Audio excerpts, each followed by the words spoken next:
கல்பனா. கிச்சன்ல இருக்கேன், கீழே வாங்க. டிஃபன் ரெடியா? ரெடி. வரேன்.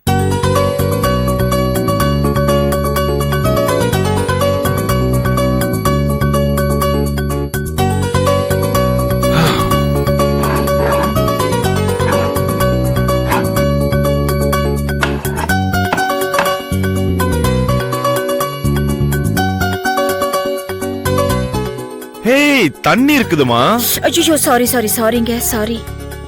இட்ஸ் ஓகேமா, இட்ஸ் ஓகே. வேணாம் வெய். ஏய் கல்பனா, இனிமே நீ ஃப்ரிட்ஜ்ல இருந்து தோசை மாவு எடுத்து தோசை ஊத்த போறியா? இல்ல, ஒரு 5 நிமிஷம் வெயிட் பண்ணுங்க, இதோ வந்துறேன். ஹேய், ஐயோ ஆண்டவா.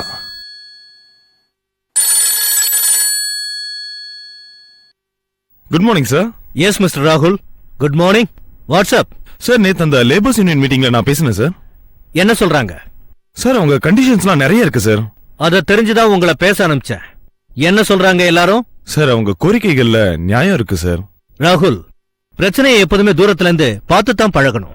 அப்பதான் நியாயம் எது அநியாயம் எதுங்கிறத கண்டுபிடிக்க முடியும். சாரி சார், அந்த லாஜிக் இவங்க பிரச்சனைக்கு பொருந்தாது சார். வேற என்ன பொருந்தும்? சார், அவங்க ஷூஸ நாங்க போட்டுக்கிட்டு தான் அவங்க பிரச்சனையை பார்க்கணும் சார். தூரத்துல இருந்தா புரியாது சார். ஐயோ, wow, very good, very good. ரொம்ப அருமையா திங்க் பண்றீங்க. வேற என்ன பேசுனீங்க? அவங்க தேவைகளை பத்தி கேட்டு தெரிஞ்சுக்கிட்டேன் சார். அத உங்ககிட்ட பேசணும் சார். பரவாயில்ல, போன்ல சொல்லுங்க. சார், நம்பர் 1, இவ்ளோ பெரிய ஃபேக்டரியில தொழிலாளிங்க உட்கார்ந்து சாப்பிடணும், அப்புறமா ரெஸ்ட் எடுக்கணும். அதுக்கு 2 ரெஸ்ட் செட் கட்டணும். Very good. அப்படியே அவங்க ஒய்ஃபோ ரிலேஷன்ஸோ வந்தா அவங்க பிரைவேசியா இருக்க ஒரு லாட்ஜ் கூட கட்டி கொடுக்கலாமா? Sir, are you serious? Yes yes, I am serious. What next? Welding செக்ஷன்ல நிறைய பேருக்கு கண் பார்வை பாதிக்கப்பட்டிருக்கு. அவங்களுக்கெல்லாம் கம்பெனி செலவுல ஸ்பெக்ஸ் வாங்கி தரணுமா? ஆமா சார். ஓஹோ, சூப்பர். அப்புறம் சார், ஓட்டி வாரத்துக்கு 2 நாள் தான் நிர்வாகம் தருதான். அது லேபர்ஸ்க்கு பத்தலையா சார்? மினிமம் 4 நாளாவது வேணுமா? அவ்வளவுதானாமா? சார், நெக்ஸ்ட் பழைய கோரிக்கைகளே 2 இருக்கு சார். எது? இந்த லேடிஸ் பிரெக்னன்சி பீரியட் லீவ 2 மாசத்துல இருந்து 3 மாசமா ஆக்கணுமா? ஆமா சார். வேலை செய்யறவங்களுக்கு வைக்கிள்ஸ் இல்ல, வைக்கிள் வாங்குறதுக்கு கம்பெனில லோன் தரணுமா? Exactly sir. நீங்க ஒரு வேலை செய்யுங்க, இந்த கோரிக்கையெல்லாம் கம்பெனி நிறைவேற்றினா எவ்வளவு செலவாகும்னு சொல்லுங்க. Okay sir. அந்த பணத்துல அட்மினிஸ்ட்ரேட்டிவ் ஸ்டாஃப் சாலரியில எவ்வளவு கட் பண்ணலான்னு யோசிங்க. சார், புரியல சார். அதாவது உங்க salary 40,000னா இனி 20,000 கம்பெனி தரும். மீதி சார்? உங்க சம்பளம், ஏ சம்பளம், கம்பெனி சம்பளம், அட்மினிஸ்ட்ரேஷன் சம்பளம் எல்லாம் சேர்த்து ஒரு கணக்கு போட்டு லேபர் ப்ராப்ளத்தை தீக்கிறதுக்கு ஒரு பிளான் போடுங்க. இமிடியேட்லி. சார், நீங்க ஏதாவது கோவத்துல இருக்கீங்களா சார்? சத்தியமா இல்ல சார், சந்தோஷத்துல இருக்கேன். இடியட். என்னங்க தோசை சாப்பிடாம போறீங்க? தோசை எல்லாம் ஒண்ணும் வேண்டாமா, நீ சாப்பிடு. என்னங்க காஃபியாவது தரட்டுமா? வேண்டாமா, வெளியே சாப்பிட்டுக்கிறேன்.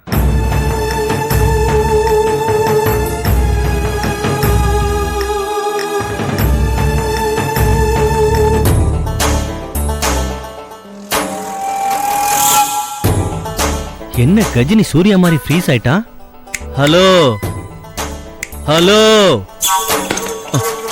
என்னப்பா ஒரு விஷயத்தை இவ்வளவு நேரமா யோசிக்கிற? பின்ன யோசிக்க வேண்டாமா சார்? நீங்க கடைக்கு போய் ஆட்டத்துல வாங்கிட்டு வான சொல்றீங்க, ஒரு கொலை பண்ண சொல்றீங்க. என் லைஃப பத்தி யோசிக்க வேண்டாமா? ஒரு நிமிஷம், அது உன் முகத்துல ஏதோ தெரியுதே. என்ன தெரியுது? நீ பயப்படுறியா? பின்ன பயப்பட மாட்டாங்களா சார்? அப்ப நீ ஒரு வேலை பண்ணு. என்ன சார்? நம்ம 2 பேரும் கார்ல ஏறி இந்த ஏரியா முழுக்க சுத்தலாம். அந்த கூலிங் கிளாஸ் காரன் எங்க இருக்கான்னு கண்டுபிடிச்சு அந்த 100 ரூபாயை வாங்கி கொடுத்துருப்பா, நான் போயிடுறேன்.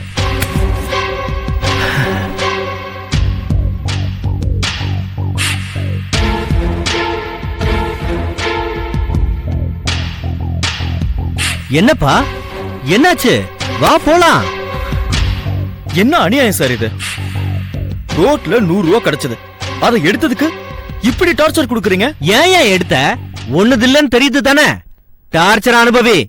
நான் இப்பவே போலீஸ்க்கு போயிட்டா என்ன சார் பண்ணுவீங்க? போய் பாருங்க, போலீஸ் ஸ்டேஷன்ல என்ன டார்ச்சர் பண்ணுவாங்கன்னு போய் தெரிஞ்சுக்கிட்டு வா. நீ என்ன போறது? நானே இன்ஸ்பெக்டரை கூப்பிடுறேன், நீ போயிட்டு வா போயிட்டு வா. சார் சார் சார் ஒரு நிமிஷம் சார், இருங்க சார் இருங்க. ஏன் போலீஸ் நான் பயப்படுற? கேக்குறேன்ல, சொல்லுப்பா. வேணாம் சார் ப்ளீஸ். ஏன்? நானே போலீஸ்க்கு பயந்துதான் மொட்டை அடிச்சிருக்கேன். அட இது என்னப்பா புது கதை?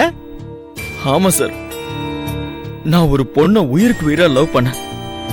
அவ திடீர்னு ட்ரெயின் முன்னாடி பாஞ்சு தற்கொலை பண்ணிக்கிட்டா. ஓ, அவங்க வீட்ல என் மேல கம்ப்ளைண்ட் பண்ணிட்டாங்க. போலீஸ் என்ன கூப்பிட்டு பார்ட்டா பின்னிட்டாங்க சார். ம், கடைசியில நான் ஒரு அப்பாவின்னு தெரிஞ்சதுனால என்ன விட்டுட்டாங்க சார். ஓஹோ. ஆனா மனித உரிமை கழகத்துல என் ஃப்ரெண்ட்ஸ் புகார் கொடுத்ததுனால அவங்க என் கேஸ்க்காக போலீஸ அப்போஸ் பண்ணிட்டாங்க. ம், போலீஸ் என்கிட்ட ஹியூமன் ரைட்ஸ்க்கு சப்போர்ட் பண்ணாதன்னு மிரட்டுறாங்க. ஹியூமன் ரைட்ஸ் காரங்க போலீஸ் மேல உள்ள கோவத்தினால என் மேல கேஸ போட்டு போலீஸ டார்ச்சர் பண்றாங்க. ம். போலீஸ் என்கிட்ட நாங்க உன்னை அடிக்கலன்னு சாட்சி சொல்லுன்னு ஃபோர்ஸ் பண்றாங்க. அவங்க கிட்ட இருந்து தப்பிக்கிறதுக்காக மொட்டை அடிச்சு மாறு விஷயத்துல வீட்டை விட்டு வெளியே இருக்க. இங்க பாருப்பா, என்ன பொறுத்த வரைக்கும் ஒரு விஷயத்துல நான் கிளியரா இருப்பேன். என் வேலை எனக்கு சரியா நடக்கணும். அதுக்கு தேவையான எல்லா சப்போர்ட்டையும் நான் தருவேன். நீ போலீஸ்ல மாட்டவே மாட்ட, நான் உன்னை மாட்ட விடவும் மாட்டேன். ஏயா, நீ மாட்டா நானும் மாட்டுவேன்ல, அந்த காமன் சென்ஸ் வேணா? அப்ப நீங்களே போய் கொலை பண்ண வேண்டியதானே? ஏய், ஜாஸ்தி பேசுற நீ. தன்மானத்துல கை வைக்கிறியா? எனக்கு அதெல்லாம் தெரியாது. நீ எனக்கு ஒரு கொலை பண்ணி கொடுத்துரு. சார் என்ன சார்? சும்மா ஒண்ணும் பண்ண வேண்டாம். அந்த ரூபா நோட்ல நான் தேடுறது என்னன்னு உனக்கு தெரியுமா? தெரியாது சார். ஒரு ப்ரொபஷனல் கில்லரோட நம்பரை மீடியேட்டர் ஒருத்தன் அந்த நோட்ல எழுதியிருக்கான். ஏன் சார் அப்படி? அவங்க டீலிங்கே அப்படித்தான். நேரடியா யாரும் யாரையும் சந்திக்க மாட்டாங்க. நான் ஒரு கொலை பண்ணணும்னு பாம்பேல இருக்கிற என் ஃப்ரெண்டுக்கு போன் பண்ணி சொன்னேன். அவர் நேத்து போன் பண்ணி, நீ இன்னைக்கு 100 ரூபாய் நோட்டை எடுத்த இடத்துல ஒரு நோட் இருக்கும், நீ 7:30க்கு போய் அதை எடுத்துக்கோ, அதுல ஒரு நம்பர் இருக்கும், அந்த நம்பருக்கு போன் பண்ணி பேசி ஆளை காமிச்சிட்டு பணத்தை கொடுத்துட்டா அவங்க கரெக்டா கொன்னுடுவாங்கன்னாரு. போட்டும் சார், அவங்களுக்கே போன் போட்டு இன்னொரு ஆளை கொடுக்க சொல்லுங்க சார். அவருக்கு ஆக்சிடென்ட் ஆயிடுச்சுப்பா, கோமால இருக்காரு. இல்லன்னா நான் ஏன் உன்னை டார்ச்சர் பண்றேன்? இப்ப என்ன சார் பண்ணணும்? இத பாருப்பா, அவனுக்கு கொடுக்க வேண்டிய 5 லட்சத்தை உனக்கே கொடுக்கறேன். நீ ஒரு கொலை பண்ணி கொடுத்துரு. யாரை கொலை பண்ணணும் sir?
you enjoyed this video, kindly like, share, comment, and for further our interesting videos, subscribe our channel below.